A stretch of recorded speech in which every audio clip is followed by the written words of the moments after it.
Thank you for taking the time to listen to the Mindful Midlife Crisis podcast. We hope you enjoyed this week's episode.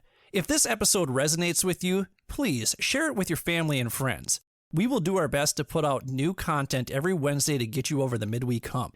If you want episodes to be downloaded automatically to your phone each week, all you need to do is hit the checkmark, subscribe, like, or follow button, depending on what podcast format you're using. While you're at it, feel free to leave our show a quick 5-star review with a few kind words so more people like you can easily find our show. If you're really enjoying the show and you want to help us out, feel free to make a donation to www.buymeacoffee.com/MMC podcast. That's www.buymeacoffee.com/MMC podcast. You can also access the link in our show notes. We use the money from these donations to pay whatever expenses we incur from producing the show, but ultimately, we record this show for you. So if you keep listening, we'll keep recording and releasing new episodes each week regardless. If you'd like to contact us, or if you have suggestions about what you'd like us to discuss on future episodes, feel free to email us at mindfulmidlifecrisis@gmail.com or follow us on Instagram at mindful_midlife_crisis. Be sure to check out the show notes for links to the articles and resources we reference throughout the show. Thanks again for listening. May you feel happy, healthy, and loved. Enjoy the show.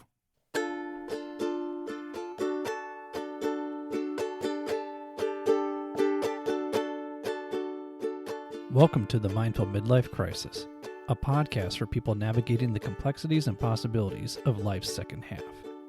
Join your hosts, Billy and Brian, a couple of average dudes who will serve as your armchair life coaches as we share our life experiences, both the good and the bad, in an effort to help us all better understand how we can enjoy and make the most of the life we have left to live in a more meaningful way.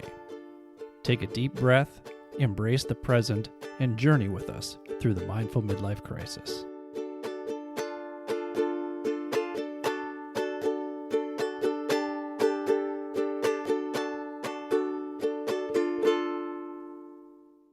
Welcome to the Mindful Midlife Crisis. I'm your host, Billy, and as always, I'm joined by my good friend, Brian, on the bass. Brian, how you doing over there, man? I am radical today, Billy. Radical. But not like radical in like a extremist beliefs kind of way. More like the 80s kind of totally radical, like meaning cool. Did you see the BMX movie Rad? Oh, duh. What? Of course. That was an all-time classic right there.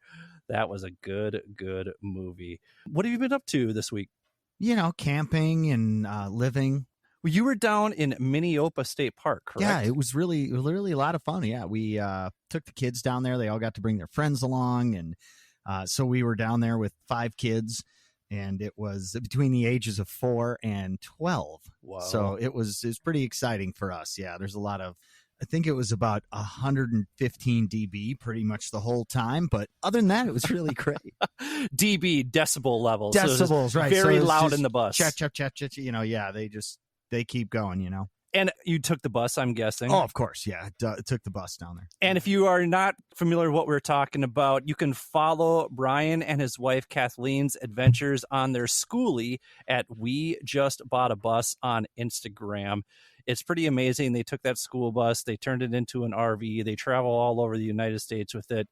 It's a really, really cool bus that they have. Kept us busy during COVID, really, is what it was. So every weekend during the shutdown, we would simply go to my office where I could pull it in. In Minnesota, it's super cold here. So we were able to get it every weekend. So we'd leave Friday night and, you know, we'd do a little bit Friday and then we'd wake up early Saturday and do it all day Saturday into the evening. Same with Sunday. And that's what we did through the entirety of the shutdown. It was a great project to watch unfold throughout that about a year, 6 months. How long did it take you to only about 6 months. We started in September of 2020 and took our first trip in May. Yeah, you guys did a great job with that. I have taken our recent guest advice, Jill Daylor, life coach, and I've been going to yoga routinely here every other day since she has been on the show. How you feeling about it? Amazing. Right? Yeah. Once again, Jill Daylor is always right. So if you're looking for a solid life coach, I highly recommend Jill Daylor. She will not steer you wrong. In a way, she life coached you without actually being a full-blown client. So she's so good at it, she can do it even without she's just amazing. Yeah, she's been an amazing part of my life for a long time. So I'm very fortunate to have her. And it's great that all of our listeners have access to the amazing guests that we have on this season. And once again, we have another amazing guest. Our guest today is Brett Hill. Brett has a degree in interpersonal communication, and his fascination with technology has led to a career as an author, storyteller, blogger, speaker, and mindfulness instructor. Brett also founded the Quest Institute in Dallas and is the host of the podcast, The Language of Mindfulness, which I'm actually going to be a guest on. I'm looking forward to that. And that's why we have Brett here today. He's going to discuss with us the language of mindfulness and how we can improve our communication and quality of life through being more mindful. We have all sorts of links to Brett's website and to his podcast and to how to start a mindfulness meditation practice as well. Brett will get you going on that. So Brett, we want to thank you very much for being here today. Oh, well, thank you so much. I really appreciate it. So, Brett, we always like having our guests tell us the 10 roles that they play in their life. So what are the 10 roles that you play in your life? Okay, 10 roles. Let's see. Husband, father, teacher, mentor / coach, writer, podcast host. I'm doing a couple of those. A mystic, entrepreneur, technologist, a friend to dogs. That's 10, isn't it? Yeah. That if you're a friend to dogs, you're a friend to both Brian and me because we do love dogs. We each have had dogs. Technologist, can you just elaborate a little bit more on that? Because you talked about you had a fascination with technology. So what does that mean to be a technologist? Well, it means that I have a really, really broad and usually deep understanding of a lot of different technologies just because I've been around since the whole internet thing happened. Maybe you've heard of it.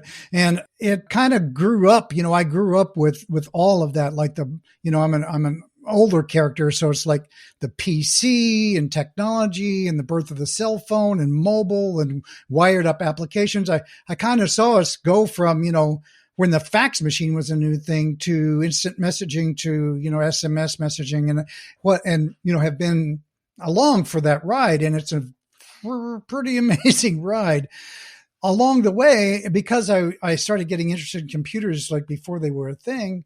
People would keep coming to me going, well, what are these computers? What's this all about? And it occurred to me really early on in the game that these personal computers were going to change the world. And you might remember some people, some of the leaders were going, I don't even see personal computers being a thing. It's just a fad. That's what IBM said at the time, right? Well, oops. Right. So when it occurred to me that this was actually going to be a thing, I started studying them and have been using technology my whole life. Wound up being hired by Microsoft to be what they call a technical evangelist. And so I flew around the world speaking about Microsoft technologies to people, consulting with clients. And I worked for another company doing a similar role where I was pretty deep in the weeds and how all this tech works and internet protocols and the whole ball of wax. Did you say technical evangelist? Yeah, there is such a thing. Can you believe it? There's a thing called a technical evangelist, and they've kind of morphed a lot of those roles now to be different kinds of. Now they're like storytelling things or customer success storytellers and all kinds of crazy names like that. But they're all roles like that. You evangelize the technology, and you try to make it. It's not just, hey, and if you get one today, you can buy 2 cloud services for the price of one. But it's not. It's more like, with this service, your business can be more productive, and you can be more productive. And here's how. And then you show people. So it's a little more in the weeds than commercials, like actually understanding. So they ask you technical questions, and you go pretty deep with it because in the end, Microsoft sells a lot to very, very, very, very big customers, and they have very complicated questions, and you have to be able to address them.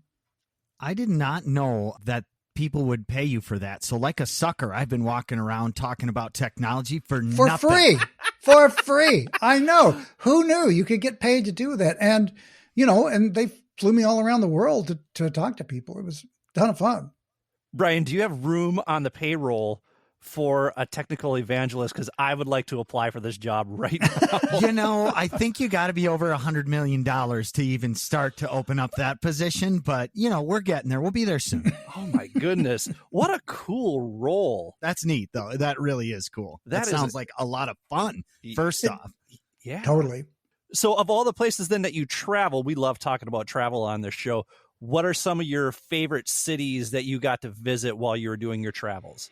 Oh, they're kind of the same cities everybody loves, I think. Barcelona, Rome, those were amazing. Oh, my God, I can't wait to go back to Rome. The problem, though, is that, when you go to these cities and you're working for a corporation, you're not on vacation. So I went to Paris. I've always wanted to go to Paris. Okay, my experience in Paris, flying in from I'm on 10 cities in 14-day kind of trip, right? So you fly into Paris. And I get off the airplane, get into the taxi. It's 10 p.m., get to the hotel, wake up the next morning, teach all day, lecture all day. I have 2.5 hours between the time I finish to get to the airport. I drive by the Louvre. Oh, look, there's the Louvre. Can you imagine anything more painful than driving by the Louvre and just waving? And then there's the Eiffel Tower. Waving goodbye. And it's that killed me. That just killed me. So you didn't get to spend quality time in the cities. You just got to visit them. In this case, I just had to just literally drive by, and it was maddening because I've always wanted to go to Paris and at least hang out like any ordinary tourist would. But in some other cities, I did have a little bit more time. Like I had a weekend in Rome, and that was amazing, amazing, amazing. So you also said you were an entrepreneur. Can you talk about what is the Quest Institute in Dallas? What did you found there? What was that? That was not entrepreneurial. That was a meditation center. In that case, I was teaching meditation, and it just sort of organically unfolded. I had learned meditation from an obscure teacher who had about 100 students, and I moved to Dallas, and just one person said, "Hey, can you show me how to do this meditation?" Sure. And then they told a couple of friends. They told a couple of friends. Pretty soon we had 100 people, and I'm going, we can't keep meeting in this house, So we got a place, and we just called it the Quest Institute, and I had just a little organization where people could come and learn to do these particular types of meditations that were pretty involved, pretty complicated, but nevertheless really powerful. It was in the lineage of Yogananda, for those of you who know anything about those kinds of things, gurus and lineages and all that kind of stuff. But he started the Self-Realization Fellowship and has a pretty famous book called Autobiography of a Yogi. And so the guy that I learned from is one of those things where in the guru industry, if you want to think of it like that, there's families of gurus. It's you were initiated by the person who was initiated by the person. So it's kind of like you kind of are so you have a pedigree, if you will. Yeah. Just out of curiosity, I think a lot of people unfortunately attribute mindfulness and meditation to yoga, to which they attribute to women. And I'm curious, as you were kind of founding the Quest Institute, did you find that, hey, we actually have quite a few men who are interested in doing this? Yeah, absolutely. Well, there's a lot of men that are interested in meditation, and it does have, you might want to call it a feminine side, in the sense that if you hang out a sign and say, mindfulness meditation tonight, you're likely going to have more women than men, but you definitely will attract some men. Well, I'm really impressed that you founded the Quest Institute, and I imagine that goes along with two of these roles here that you listed that you're most looking forward to. You talked about mentor and coach. So can you talk about what is it that you're most looking forward to in the second half of life in terms of mentoring and coaching? Well, I've had the luck, good fortune, or you might say, of having some really fabulous teachers. And so I've learned some amazing things, and it's really helped the quality of my life. And some of it is, through a lot of practice, but there are quite a few things that once you kind of really drill down on them, that get down to just 2 or 3 basic skills that almost anyone can learn.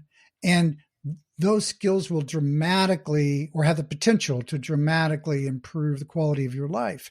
And that's what I'm into these days. It's sort of like, what are what I call the foundational practices, things that help people in a million ways that are simple to approach and easy to learn, and helping people explore, developing and adopting and getting better at those practices.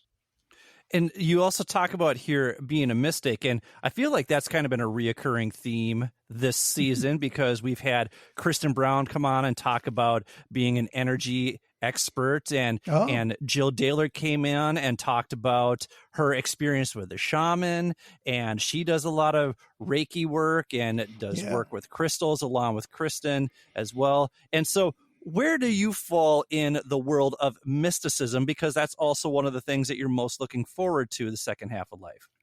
Well, mystic is one of those things that's, who knows what it means really, but it's like, I started a long time ago with this meditational thing, with the Quest Institute and all of that. And so in that practice, it was an intense meditational practice with a whole lot of inner work associated with it. And in that, I had some pretty amazing experiences that, some people might call religious experiences or awakenings. And it's like, I don't walk around, talking about that all the time. But what it did do is sort of open me up to a bigger world and a bigger realization of the world that we're in, at least for me. And so one of the things that happens is I kind of look at people through that lens of, we're in a really much bigger storyline, a big picture here than a lot of people are connected to, including me a lot of the times when I'm talking to people. And so what I say as a mystic really is just sort of landing in the beauty and the mystery of life and just trying to stay connected to that when I'm interacting with people, because that helps me to appreciate the beauty and the mystery of us all. And that whole notion of this framework of mystery and beauty and connection, that's a very sort of, woo-woo-esque sort of thing.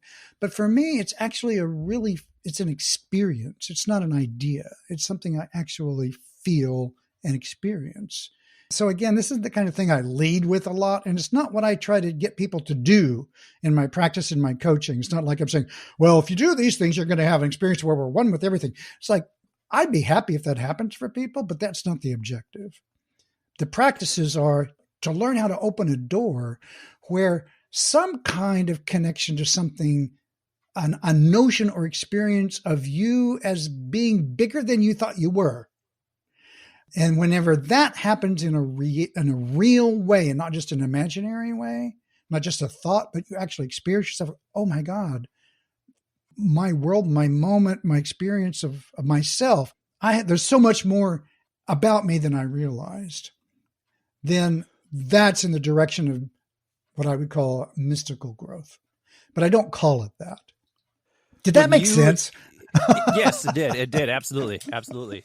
It's a practical experience for you. I was going to say, that doesn't sound like mysticism at all to me. That sounds very practical. Your connection to it is very practical. Yeah, exactly. I mean, it's sort of like in a very fundamental way. Like one of my teachings is just appreciating kind of small little moments. Like you go out and you see a flower, you go out and you see a mountain and you look at it, and when you see it, you go, oh, wow. So I give this assignment to a lot of my clients. I say, notice what lights you up. Because there's magic in just the noticing. Say, oh, this is one of those light up moments that Brett talks about. Notice, oh, wow, yeah, that feels really good. And then when you do notice it, you just make a conscious choice to just hang out with the beauty that you're experiencing, that lit experience, for an extra 2 or 3 seconds or so. Just take a breath and breathe into it. You don't make it like the roof is blowing off, but you don't make it too small either. You don't go, oh, look, that's the best thing I ever saw. And now about this other thing. You don't just move on, to your phone, or just say, oh, wait, I'm just going to hang here with this mountain or this sunset or this sky or this puppy or this face or this music or whatever it is for an extra moment. Take a breath and go, yeah, that feels really good. Now that moment of connection, if you really dive into it, is a purely mystical experience, because you're really connecting to beauty or something bigger than you, because beauty is way bigger than me, right? You look at a mountain and you go, whoa, right? That whoa is because you're connecting with something that is fundamental, that's simple, that's primal, and that is universal in a way. It's like magnificence, majesty. That's majesty will be here long after I'm gone. It was here long after before I was here. You connect to that, it expands you for a moment. You just hang out with that, and you yourself then become expanded. So that's how it's practical and embodied to me. That all sounds so poetic, and the way that you say the beauty and mystery of life, I think, ties in perfectly to the language of mindfulness. What we're going to do is we're going to take a quick break, and then when we come back, we're going to continue talking to Brett Hill about the language of mindfulness. Thank you for listening to the Mindful Midlife Crisis. Thank you for listening to the Mindful Midlife Crisis. If you're enjoying what you've heard so far, please do us a favor and hit the subscribe button. Also, giving our show a quick 5-star review with a few kind words helps us on our quest to reach the top of the podcast charts. Finally, since you can't make a mixtape for your friends and loved ones like you used to do, share this podcast with them instead. We hope our experiences resonate with others and inspire people to live their best lives. Thanks again. And now, let's take a minute to be present with our breath. If you're listening somewhere safe and quiet, close your eyes and slowly inhale for 4, 3, 2, 1. Hold for 7, 6, 5, 4, 3, 2, 1. Slowly exhale for 8, 7, 6, 5, 4, 3, 2, 1. Let's do that one more time. Inhale for 4, 3, 2, 1.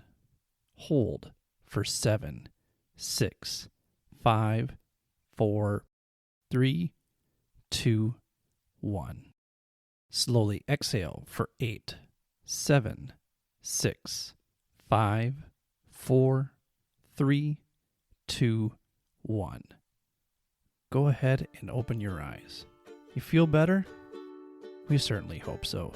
And now, back to the show.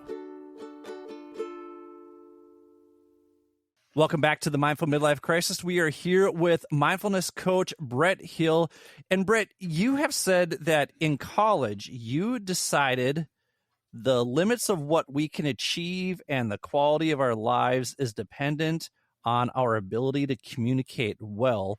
Tell us how you came to that conclusion and how you see that play out in our daily lives. Oh, wow. That was a really big decision.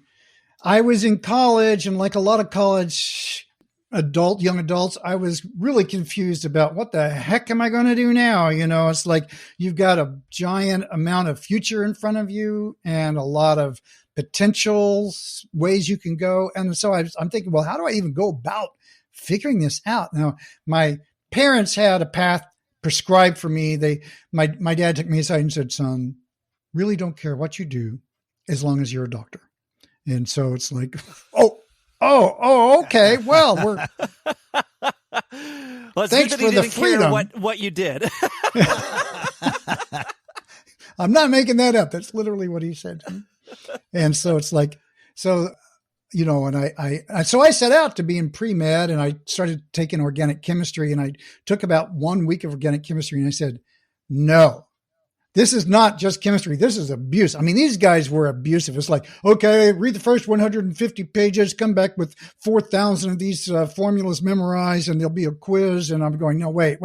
This is a setup. I can tell they're trying to weed us out. And I'm going, and this is just the beginning of a gauntlet that's going to last about 4 years. And I'm going, I am just not down for that.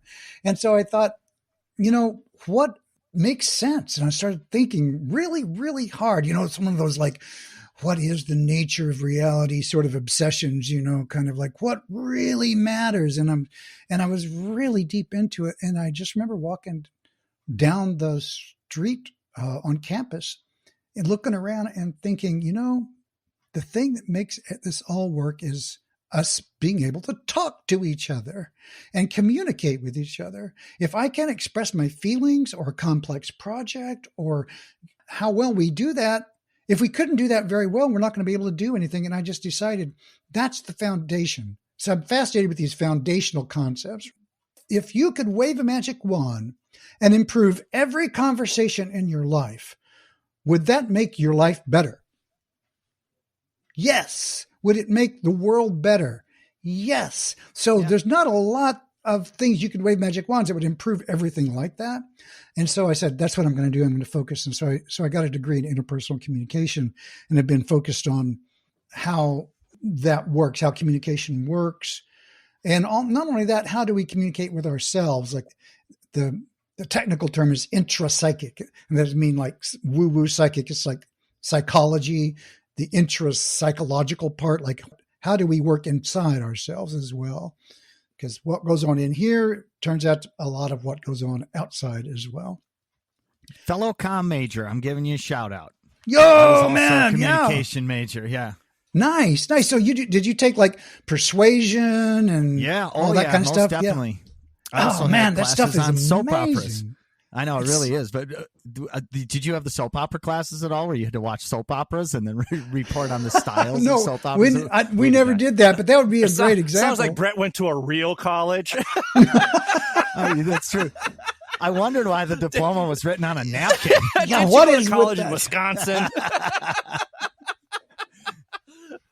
So, Brett, with all due respect, you're a few years older than we are. And so for you to have this epiphany in college, that seems such light years ahead of where we've been here, even the last few years. Like, it feels like interpersonal communication and mindfulness is coming to the forefront here, maybe in the last 10, 15 years or something like that. And it sounds like you were so far ahead of the curve. So as you had these conversations with people around you, I'm curious, what were people's responses to it?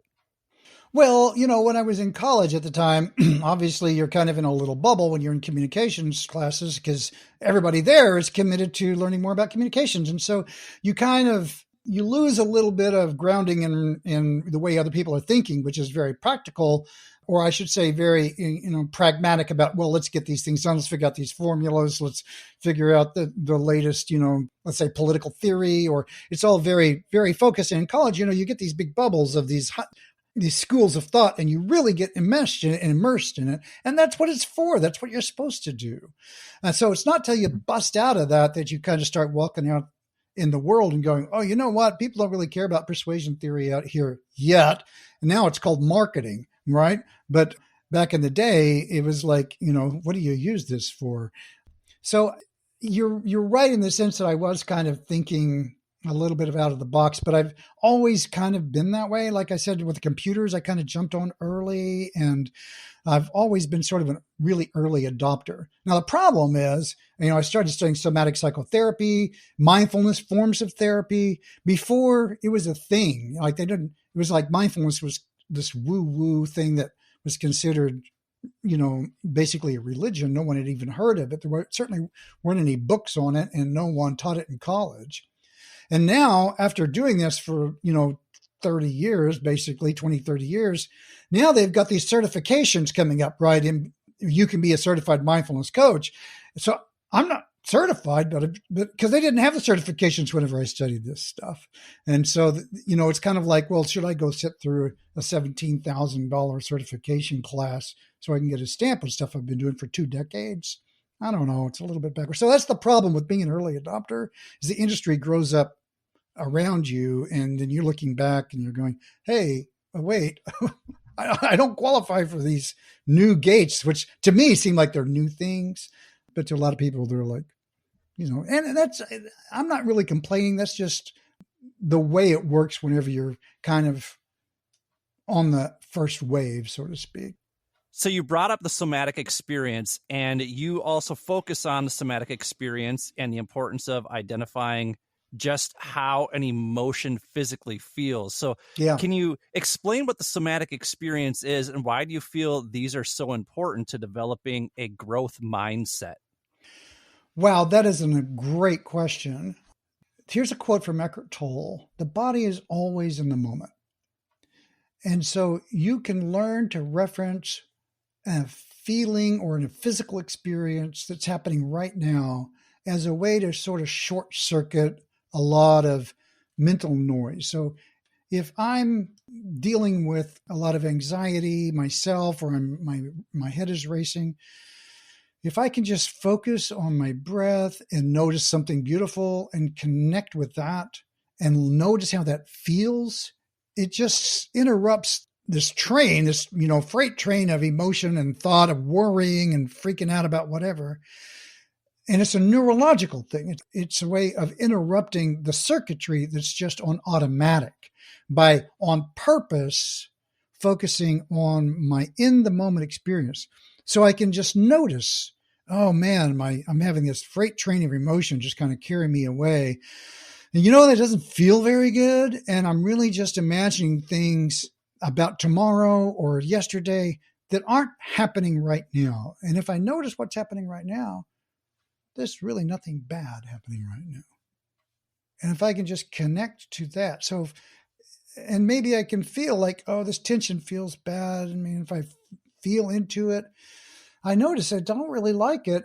I can take a breath and begin to relax it, because I took a moment to sense into this constriction that I have, or the way I'm walking down the hall and I've noticed my shoulders kind of up in the air, and you go, hey, that really doesn't feel good. Breathing into that, and it wants to be a different way, but it can't be a different way unless I notice it. So that's one thing, is just paying attention so that you know what kind of water you're swimming in. And when you do, very often people start to notice, I'd really rather have a different experience, and I can if I would just relax or let go. There's no harm, no foul in doing that. You're not letting go of, you're not saying that the things that you're concerned about aren't worthy of being concerned about. You're just changing the way you relate to that concern. It's amazing that you bring that up, because that's exactly how I was able to identify when I was having anxiety attacks. And I talked about this in episode 3, where I could feel it stir up in my stomach, and then it would make its way up to my chest. Yeah. And before I learned how to manage that through mindfulness, it would just go all the way up right into my neck, and it would go into my thoughts, into my brain. And then I would just spiral around in this tornado of negativity. Then the whole thing is wired up and you can't get out of it. Yeah. And then there were times when I finally was able to manage it after having established a mindfulness practice. As soon as it would start to kind of bubble up in my stomach and it would rise up, I'd be like, oh, hey, wait, you're having an issue right now. You're having an anxiety attack right now. So now that you know that, let's just kind of keep it where it is. So what do you do? What exactly are the mechanics of keeping it where it is? Yeah, that's a great question. For me, it was the acknowledgement of it, because I would be standing in front of my class doing a presentation or leading a lesson, and the next thing I know, all of a sudden I can start physically feeling it bubble up. And a lot of times we are running on automatic. And because we run on automatic and we don't listen to our body, then we just blow right by all the signals that our body is trying to communicate to us. Exactly. And so I would have these inner monologues, and I would say, all right, you're starting to feel this. Now just keep it where it's at. So let's keep it where it's at. Let's breathe. Let's get through this explanation of this lesson. And then once you get the students working, go back and sit down at your desk, and let's do some breathing exercises so that we can lower the level of that stress or whatever was causing me the anxiety. And so you say the words to yourself, let's keep it where it's at, and you breathe. And that is sufficient to cause it to kind of not kind of jump out at you and take over. Correct. I name it. That was one of the strategies that I learned, was name it to tame it. Huge. That's so huge. Because in that naming, you begin to create separation between your experience and you. It's not like, I'm having a panic attack. It's kind of like, oh, something in me is anxious and nervous and it feels like this. Rather than, I am someone who has a panic attack. Because one is an identity. It's I, the me, I'm associated with this thing, and they're kind of glued together. And when you can name it, you can say, oh, it's a thing that's in my world, but it's not who I am. Exactly. And a lot of times I didn't know what it was that was causing the anxiety. Yeah, it would just pop into me, and all of a sudden it's like, oh, wait, hey, I recognize this feeling. Let's do what I can here to keep it at bay, and then you'll go back and use a little bit more, use a deeper strategy in order to alleviate whatever was causing that stress.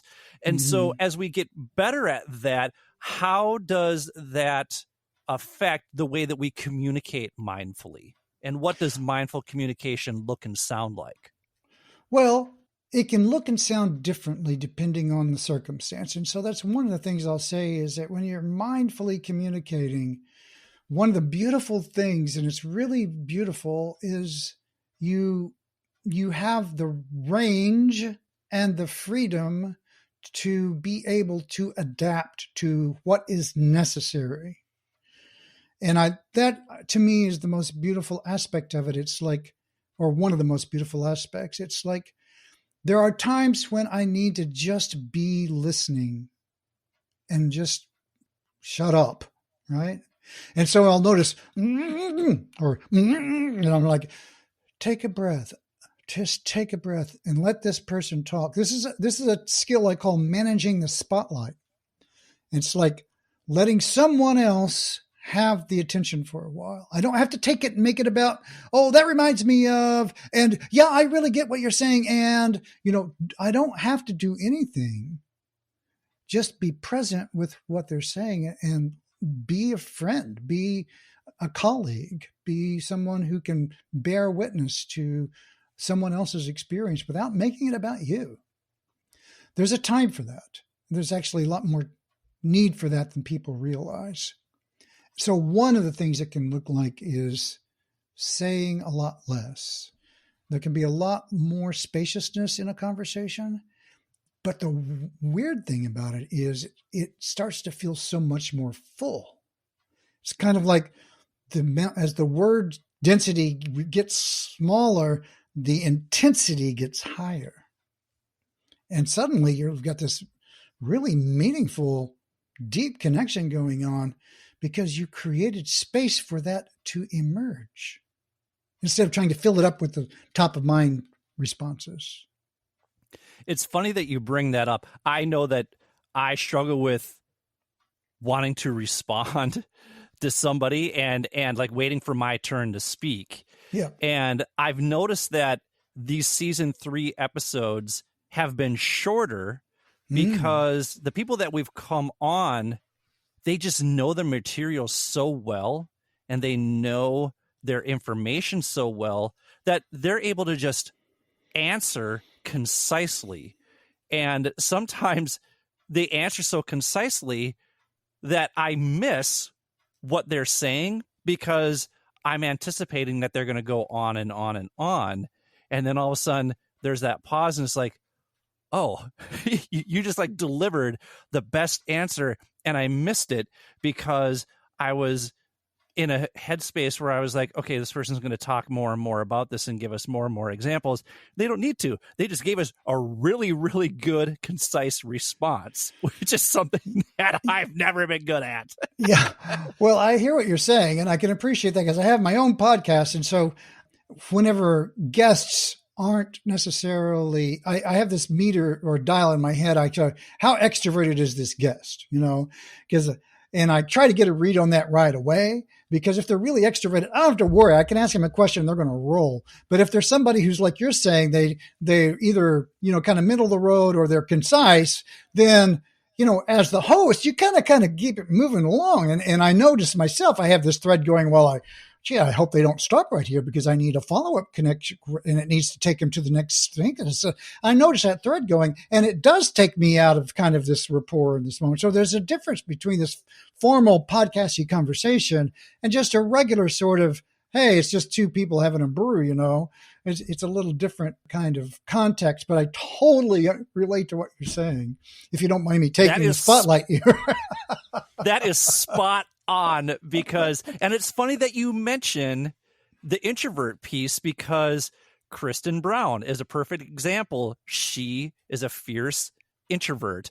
Dr. Dawn Graham that we had on, she is also an introvert, and they gave very concise responses. Yeah. And Brian knows when we were talking to Kristen, I was so off my game during that conversation because I'm kind of scanning through the questions that we're going to ask, and then she's answered so concisely, and then I'm like, oh wait, I missed what she was saying, and now I don't know where to go from here. So it's funny how you connect that language of mindfulness and communication all together with real experiences we have had here on the podcast. Yeah, absolutely. So Brian, would you say that you're an introvert? I'm most definitely not an introvert. Not at all. Not at all. But I am a co-host, so I have to kind of rein myself in a little bit. Brian knows his role on this show. That's right. I'm casting a role, and I play it well. So, Brett, you quote neurologist and Holocaust survivor Viktor Frankl, who I've actually read his book, Man's Search for Meaning. I recommend it to everybody. It's a beautiful, amazing book. And in it, he says, between stimulus and response, there is space. In that space is our power to choose our response. In our response lies our growth and freedom. And if you're into mindfulness, you're probably laughing right now because you have seen that everywhere. You probably have it tattooed on your body somewhere because it's so prominent in the mindfulness community. As a language and mindfulness coach, how do you foster this type of growth and freedom? Well, yeah. So that when I read that, I thought, man, you talked about succinct. I'm going, that's it. Because the thing that he named is what I just spoke about a minute ago, where I said, the freedom to choose is in this space of mindfulness. And it just feels so rich when you're in that space.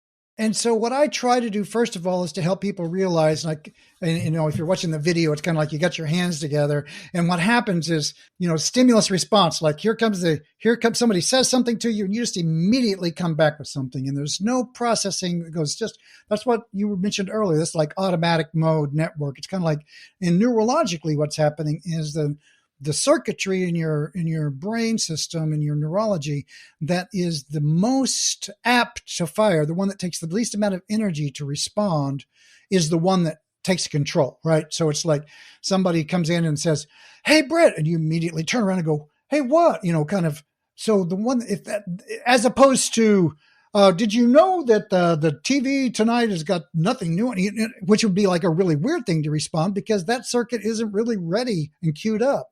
But the one that is the fastest, easiest response. So someone says, "Hey, how you doing?" What's the most likely thing you're going to say back? Fine, right? I'm fine. How are you? Right? Because what? You do that 1 million times in a year. And so that's the automatic response.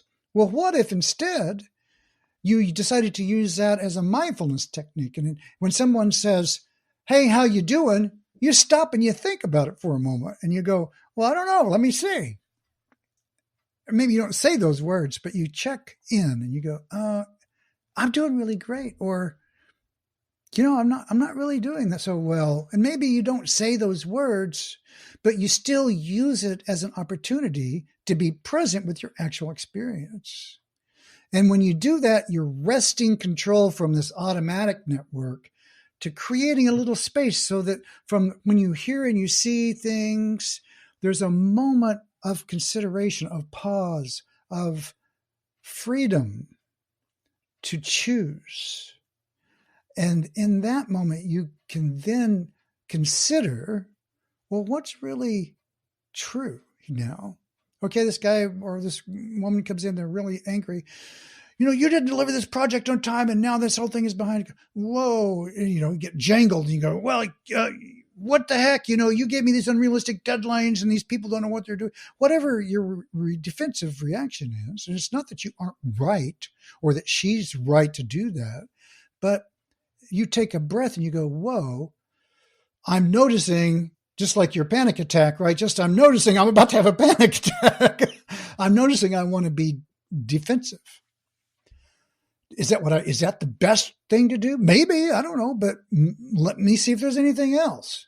Maybe I could say, so what's the problem? How is this impacting your world? Where did we get disconnected? And you ask for information. And you find out that, she got some date wrong, or maybe there's a whole host of things that could have contributed to the problem. But reacting automatically, defensively, is likely not to be your best choice in those kinds of challenging scenarios. And that's hard to learn. And it starts with this mindfulness practice. In likening this, see, I also had a psychology along with my communication. So I liken this to, I'm thinking of it in framework of id, ego, super ego. So It sounds like mindfulness is more training your ego to listen to your super ego a little more, to counteract the id a little bit in the example. Well, yeah. So the point there being that there's a brain function, the prefrontal cortex has this administrative function in our minds where it can kind of sit back and do this kind of like super monitor, kind of like you can turn your world into, the theater of your world. Like all these things are happening in my world. Oh, here's a person sitting in my office and they're challenging me and I've got a million things to do and I don't feel good. And there's a part of you that can just be in touch with all of these truths, all these experiences, and not be in reaction to any of it. And that's a prefrontal cortex part of your brain. So when that is functioning and available to you, you can land your awareness there and you have a lot more range of company. And so now the ego is kind of like, well, you challenged me. And I'm like, it's like, well, this is all about me and my project. And I'm good. It's kind of like all wrapped up with this identification that if I don't do well, then I'm bad somehow. Somehow something in me is not good anymore. And because it's so fundamentally about me, it's not just that my project is being examined. It's my actual nature that's being examined. Am I actually an okay human now? Mm-hmm. And that's why people get so wired up about and reactive and defensive about their beliefs, is because there's no separation between what I believe and who I am. It's funny you bring that up because we referenced the book You Are a Badass by Jen Sincero quite a bit, and she talks about the ego and how it's the big snooze because it's what gets in the way of us loving ourselves. Because like you said, we too often either it's way up here or it's way down here, and there's no real in between with it. And we're either building it up almost to the detriment to where it's going to crash down at some point. Well, it has to, because you can never live up to your ideals, the idea of what you want to have happen. There's always going to be circumstances that you can't control. And then whenever those things go wild, suddenly your world is a wreck because your identity is associated with having things go the way you think they should. And when they don't, then suddenly it's not just that you're disappointed because things didn't go well. It's like your world is really trashed, and then you're all bent out of shape and you can't manage it, and life sucks. And who wants a life like that, right? Wouldn't it be better to be in a world where who you are, who you are, you know that you're a good person, that you do well most of the time. Hopefully this is who people relate to, the upside of life, as opposed to, you're a bad person, which is another problem. But it's like, in your heart, you want to feel good about yourself and your world, and you want to be the best person you can be. And if you fall short of that, it's not because you're not trying. It's just that, okay, we fall off our bicycle every now and then. It happens. It doesn't mean that I'm a crappy person in the world. And when you stop questioning those things and you feel really good about who you are, you step into what I call your embodied authority. And when you speak from that place, it changes the way people relate to you, and it changes the conversation. And that's a big part of what the language of mindfulness is about. Well, we're going to take a quick break because then when we come back, we want to talk about what that process is like when we talk about the language of mindfulness. Thank you for listening to the Mindful Midlife Crisis. Thanks for listening to the Mindful Midlife Crisis. We will do our best to put out new content every Wednesday to help get you over the midweek hump. If you'd like to contact us, or if you have suggestions about what you'd like us to discuss, feel free to email us at mindfulmidlifecrisis@gmail.com or follow us on Instagram at mindful_midlife_crisis.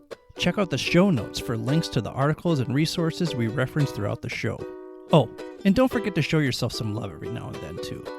And now, back to the show. Welcome back to the Mindful Midlife Crisis. We are here with mindfulness coach Brett Hill. And Brett, why don't you walk us through the 5 phases that you outline on your webpage here?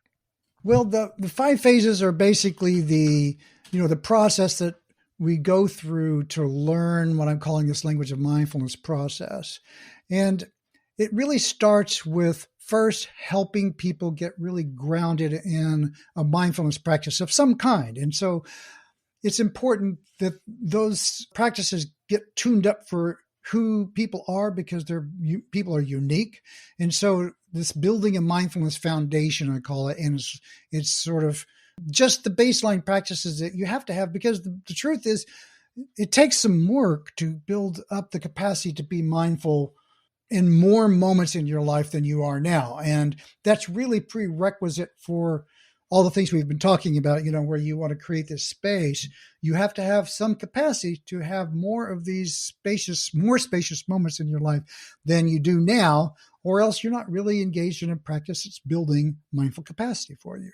There are many techniques that you can use here. And so part of what I like to do is to kind of fine tune, like some people, the mindfulness practice might be more taking a walk than doing a meditation, for example. And so it depends on who you are. Then the next finding part, what works for you individually, of course. Yeah, exactly. Because there are some people who like meditation is sort of the go-to practice for this. And there's a very basic blueprint for that works. And there are about 6 different forms that it can take. But there are some people who mindfulness meditation isn't an option, like people who have some kind of trauma, or they have ADD so much that it kind of is just a really bad experience for them to try to go inside and pay attention. There are other things that those people can do. And so I want to be sure to give them the best chance possible by giving them an alternative, a way of approaching it. Once you've done this, though, because here's the trick, right? So we talked about, okay, so the person comes in, they start yelling at you, or they say something to you, and instead of reacting, you take a breath. Wow, now you've got this range. Now you've got this experience of, I don't have to be reactive. But now here's the question. Now what? Now that you've got this freedom of choice, what do you do? What choices can you make? And so I'll talk about various communication skills and techniques that you can apply from this mindful place. And these are like superpowers now, because you're really applying them in a very conscious space. The next is to deepen this practice a little bit by using your senses to kind of really fully connect to bigger picture, sort of reframing the way we normally do communication. Lots of times people, for example, one of the things that most people could benefit from is becoming really aware of body language. So that's an obvious physical component to our communication. And the science says that we actually get like 80% of our information of a communication. And Brian knows this because he took the class. And that's why social media sucks so bad for communicating, and why everybody ends up fighting.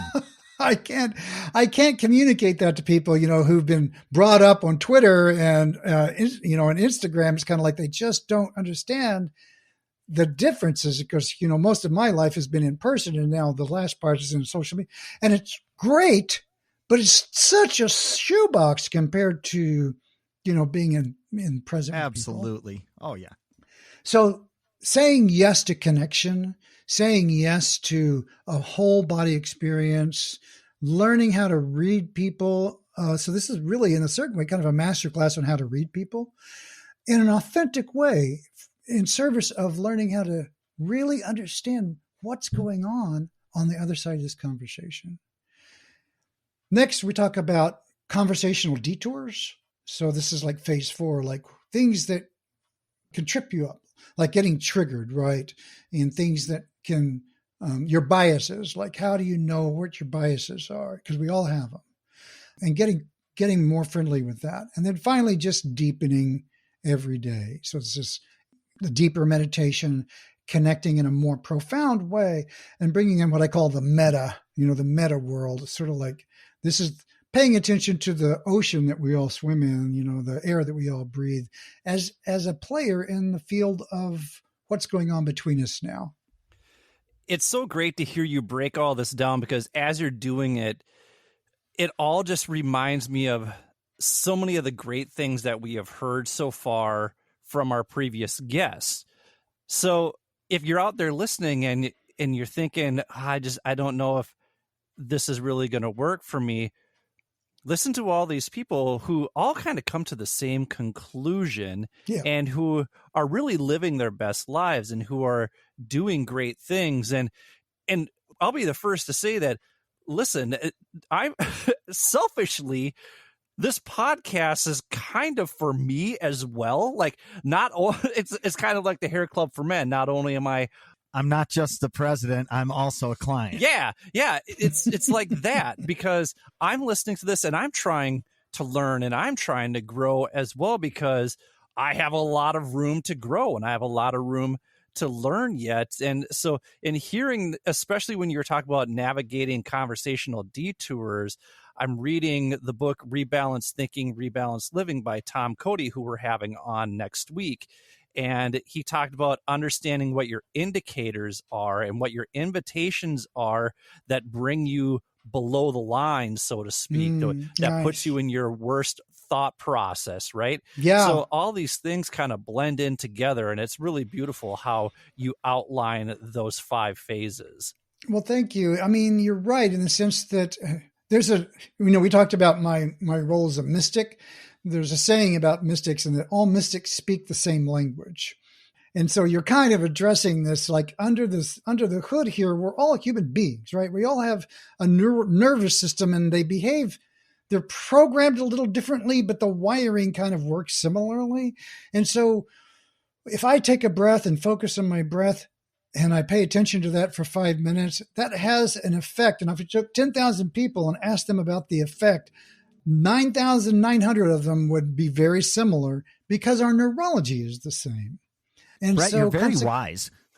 I'm sorry, I didn't mean to interrupt. I just wanted to say the thought you just had, I just saw 2 days ago, to add some credibility to what you're saying, almost word for word from the Dalai Lama. So, I mean, we're all human beings. In order to get more compassionate, I just think that the person across from me is just like me.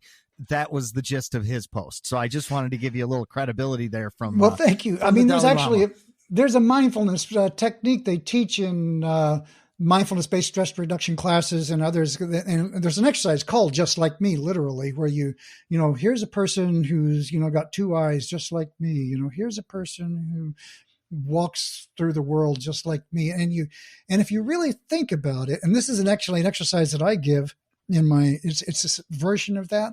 Go into a grocery store or some place where you can see a lot of people and you look around at everybody, every face you can see, and you think to yourself, that person has a really deep story. They have a family.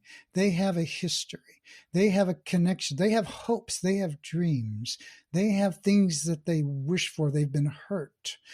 they've had successes, they've had victories, they have people they care about, they know what it means to be ill, they know what it means to be, alive.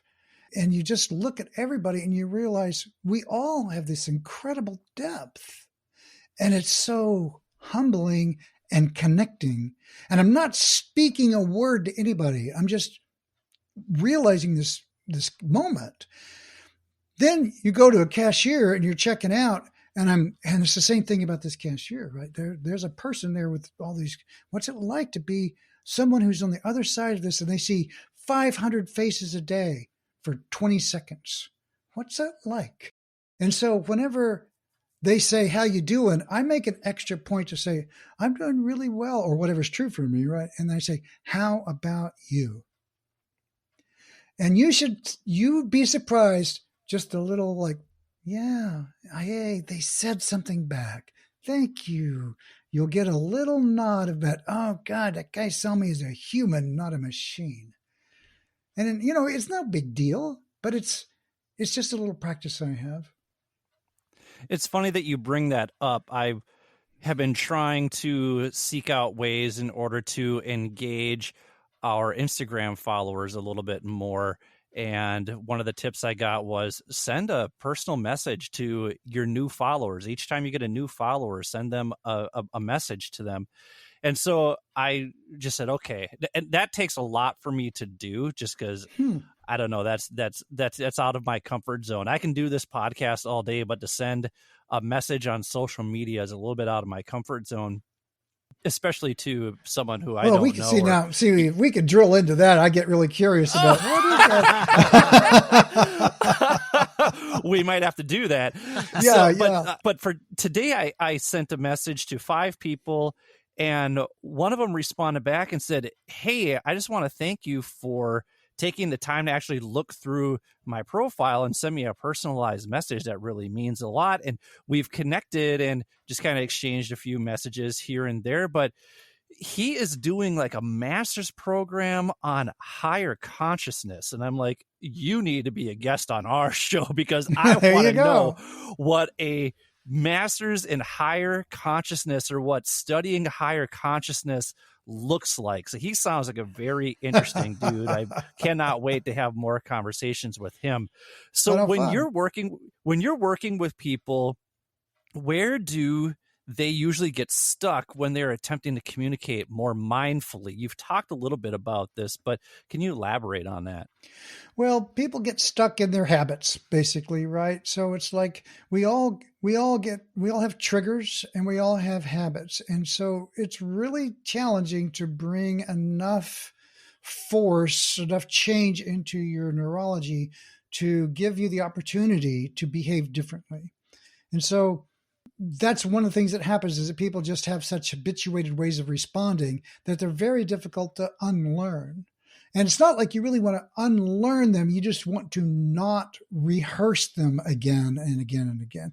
It's not like you've learned how to dive off a diving board one way and now you have to learn to dive another way. It's just that it's so easy for us to say, hi, how are you? Oh, I'm fine. That's so easy. It's so hardwired that it's difficult to breathe in enough space there. So I pick on these very low-hanging fruit scenarios like, hey, how are you? Because there's very little at risk there. Now, okay, that's one thing. It's another thing when somebody comes in and says, I've been meaning to talk to you about the way you do X. Oh, my God, suddenly you're all jangled.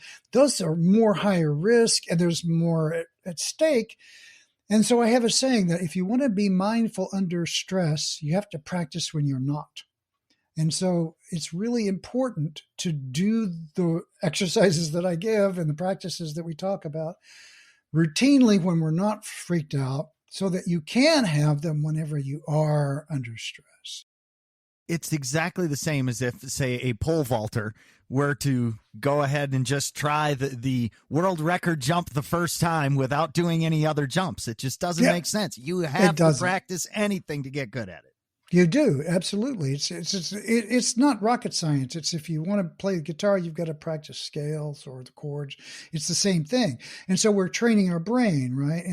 But this is all woo-woo training, right? Because what are you going to watch my thoughts? It's training my brain. Well, yes, it is, and it's probably the most important thing you could do in your life, because goes back to the communication. This is going to raise all those boats. This is going to improve everything in your life, personally and professionally. So that was part one, was the habituated processes. And the other part of it is self-judgment. People think they're really bad at stuff. Like what happens in traditional mindfulness, or what often happens with people when they start doing mindfulness work, you close your eyes, you take a breath, you start paying attention to your thoughts, to your breathing. And 2.79 seconds later, there's this sucks. I don't know what I'm doing. This is boring. This is bad. I suck at this, right? There's a voice. And you start noticing things are pretty chaotic in there, and I'm not doing this right. And so there's a judgment about that. And if you believe that judgment, then going inside feels bad. And so this is something you have to kind of separate out. And it can be hard for people to say, rather than, oh, I am bad at meditation. Remember, there's the identity again. I am bad at this. Instead, I'm having a voice that isn't happy about this. I'm having a voice that says I'm bored. I'm having a voice that says I'm no good at this. I like how you said that, because we often will try and reframe students who say, I'm bad at math, to instead say, I am thinking that I am bad at math. Okay, what is causing you to think that right there? Yeah. And so in some ways, I'm not so interested in the cause at this stage, because that starts to get into a layer of coaching or psychotherapy. Because sometimes, very frequently, when people have these judgments, you weren't born with that, right? You weren't born with the idea that I suck at life, or, I'm someone who's unlucky or undeserving. So somehow you learned that from your experience in life, and maybe somebody told you that. Maybe you had a super critical upbringing, somebody who's saying, well, you'll never be good at XYZ, or how come you are always short of what?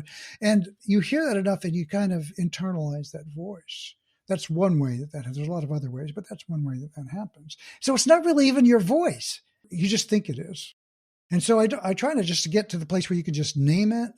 And if you need to go in and figure out where it comes from, then we can do that too. So it's interesting that you talk about self-judgment, because in one of your podcast episodes, you also talked about how judgment can get a bad rap sometimes. Yeah. And that it can be used for good, but there's always that line where it goes too far. So can you elaborate on the importance of judgment, and when too much is a bad thing, but then when it can also be a good thing?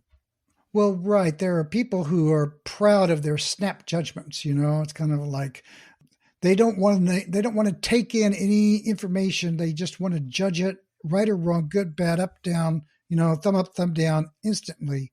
And then you can't get them to move off of that, despite the facts, right? Because they're attached to their judgment.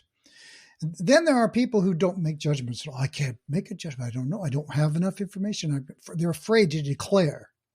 So people are always on a spectrum of like, I don't want to make a decision. I don't want to make an assertion, to I make too many, right? Now in mindfulness, there's one of the principles and practices of mindfulness is a thing they call being non-judgmental. Now, the appropriate application of that is, let's say I'm sitting and I'm noticing I'm having a voice. The voice says, I'm terrible at this. I shouldn't even be trying. If I'm noticing that I'm having this voice, and I just say, oh, I'm having a voice, I'm not judging the fact that I have a voice. I'm not buying what the voice, I'm just noticing. This is a fact. It's just a fact. The fact is there's a voice in my mind and it's telling me I'm no good at this. Versus, I'm just terrible because I have this voice in my head. That's a judgment. So there's a big difference between the two. Now, people in kind of the Be Here Now crowd, which, I'm a member of that crowd, they go a little too far with this notion of being non-judgmental, because you have to be able to say, well, which shoes am I going to wear? Right? What plane am I going to fly on? You have to be able to plan and make judgments. And our ability to make effective judgments is instrumental to our ability to be effective as people. we have to be able to judge, is this politician worth voting for? That's a judgment. And so I call it, these days, I call it a crisis of discernment, actually more than judgment, because I like to use the word discernment, but they're kind of joined at the hip, if you know what I mean. I would say you are exemplifying the language of mindfulness when you say it like that. I like that. Thank you. Yeah.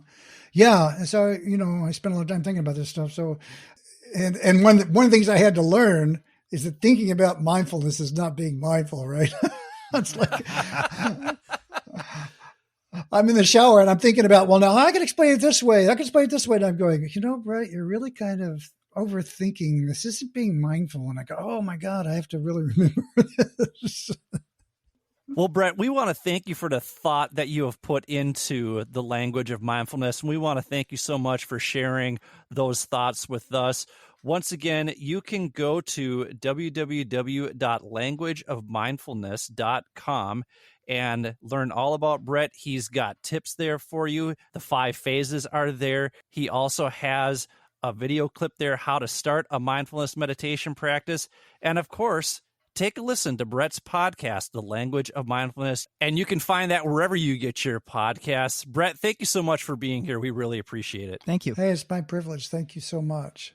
So for Brett, for Brian, this is Billy. Thank you for listening to the Mindful Midlife Crisis. May you feel happy, healthy, and loved. Take care, friends.